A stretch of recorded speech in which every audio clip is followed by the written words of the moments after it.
I'm Chris Kubal. Here's a look at your Local 5 weather impact forecast. Temperatures for Friday still hitting upper 50s, low 60s across central Iowa. Should be plenty of sunshine and plenty of wind too out of the north and west.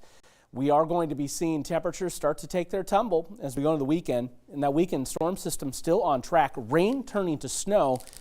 But we are going to be watching that temperature, especially in the low levels of the atmosphere, very, very closely because it will make or break this forecast. Here's a look at futurecast. We go on a couple of showers tonight after 9 o'clock over eastern Iowa. May clip some communities, say like Oskaloosa through Grinnell and Tama, more likely than the Des Moines metro. Now, as we go into the afternoon, skies will generally be clear and temperatures will start to drop across the northern part of the state and continue to progress their way southwards. Here's Saturday. We'll have rain starting off, changing to snow, and some signal here in northern Iowa that it may happen pretty quickly. Futurecast does appear to be a little bit bullish, in my opinion, as we go through this particular model run, but we will watch that transition. If it happens early, that could yield some higher snowfall amounts. I think accumulating snow is looking more likely on grassy or elevated surfaces, mainly along and north of Highway 30 at this point. Everything will wrap up at dark or shortly after will clear out for the rest of the night.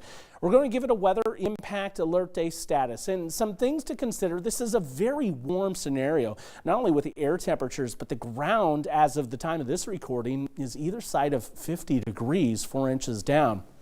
But if we can cool the atmosphere down, help promote snow production rather than rain, we could overcome some of these mitigating factors and potentially even exceed our expectations when it comes down to the snow forecast. Now, ultimately, I think travel impacts are kept to a minimum in the current forecast. If we do see a lot more than what we're expecting, that may change. However, with that warm ground, it really only leaves the bridges and culverts that would be more susceptible to seeing some icy or snow-covered conditions.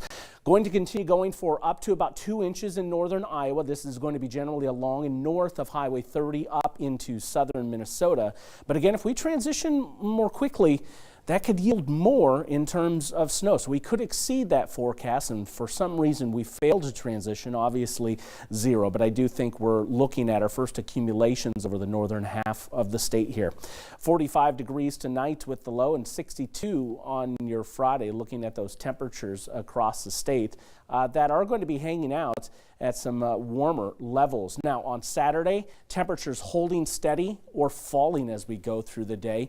The wind chill will become more pronounced with time as well. Watch those air temperatures through the afternoon, those 30s in the northern part of the state. That's going to help give us that transition over to some snowflakes. And we'll wake up Sunday morning into the teens and 20s for those temps and only warm back up maybe just barely above the freezing point. So that's what we're watching here. The wind chills are going to be down in the single digits or teens, only warming modestly back into the low 20s for the afternoon on Sunday. Now, temperatures will climb back up next week, something a little bit warmer than the average for the time of year. Pretty quiet looking stretch as well. We'll continue on with that weather impact alert day status. At this point, snow looks most likely over northern Iowa.